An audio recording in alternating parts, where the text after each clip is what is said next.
અને બુલેટિનમાં હવે વાત કરીશું સ્થાનિક સ્વરાજ્યની ચૂંટણીના મહાજંગ વિશે।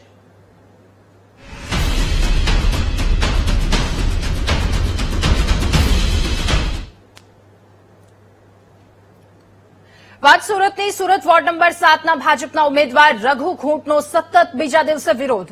શંકરનગરની સોસાયટીમાં રઘુ ખૂંટનો વિરોધ। ગઈકાલે સમજુબા હોસ્પિટલમાં હપ્તા લેવાના આરોપની સાથે વિરોધ થયો હતો। આજે શંકરનગરની સોસાયટીમાં વિરોધ કરવામાં આવ્યો। સાંકડા રોડ પર દિવાલ બનતા સ્થાનિકોએ આ વાતને લઈને વિરોધ નોંધાવ્યો છે। ત્યારે રઘુ ખૂંટને પ્રચાર માટે સોસાયટીમાં આવતા ત્યાંના સ્થાનિકોએ અટકાવ્યા। પ્રચાર કરવા આવેલા રઘુ ખૂંટ વિલા મોઢે ત્યાંથી પરત પણ ફર્યા।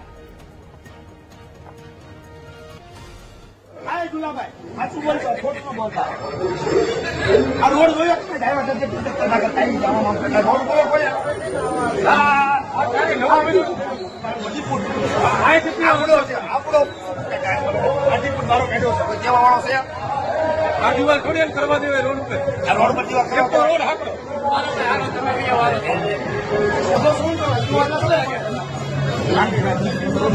દર વખતે ફોન કરીશું।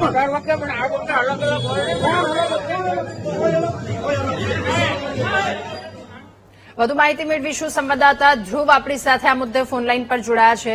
ધ્રુવ, રઘુ ખૂંટ વિલા મોઢે પરત ફરવું પડ્યું। સ્થાનિકોના રોષનો સામનો। સતત 2 દિવસ તેમનો વિરોધ કરવામાં આવ્યો છે।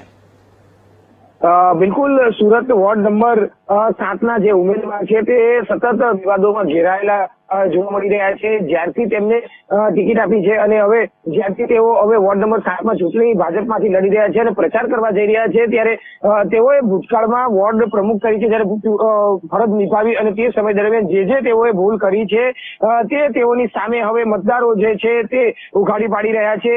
જયારે પણ તેઓ ત્યાં આવે વોટ માંગવા જઈ રહ્યા છે ત્યારે તેઓની સામે જે છે તે ચિઠ્ઠા જે છે તે ખોલીને મૂકી આપે છે અને તેઓ પાસે જવાબ માંગવામાં આવી રહ્યા છે। અગાઉ પણ જે છે તે ગઈકાલે સમુબા હોસ્પિટલમાં હપ્તા લેવાના જે આખો આરોપ લાગ્યો હતો તે પણ તેના જવાબ માંગ્યા હતા, તેનો જવાબ પણ ન મળી શક્યો। આજે જયારે તેઓ શંકરનગર સોસાયટી આવી છે વોર્ડ નંબર કતારગામમાં 7માં, ત્યારે ભાજપના જે ઉમેદવાર રઘુ ખૂંટ છે ત્યાં ગયા અને તેમનો વિરોધ થયો। વિલા મોડે તેઓએ પાછું જવું પડ્યું। જે સોસાયટીના રસ્તાઓ બનાવવામાં આવ્યા છે તે રસ્તાઓ અને સોસાયટીની દિવાલો પણ જે નાની કરી દેવામાં આવી છે તેને લઈને જવાબો માંગવામાં આવ્યા અને તે જવાબો પણ ના આપી શક્યા અને વિલા મોઢે પાછું ફરવું પડ્યું છે। એટલે કે ભાજપના જે વોર્ડ નંબર 7ના ઉમેદવાર જે રઘુ ખૂંટ છે તેમને અત્યારે સતત વિરોધ થઈ રહ્યો છે અને સ્થાનિક લોકોમાં ભારે આક્રોશ જે છે તે જોવા મળી રહ્યો છે। જી ધ્રુવ, આભાર આપનો વિગતો સાથે જોડાવા બદલ।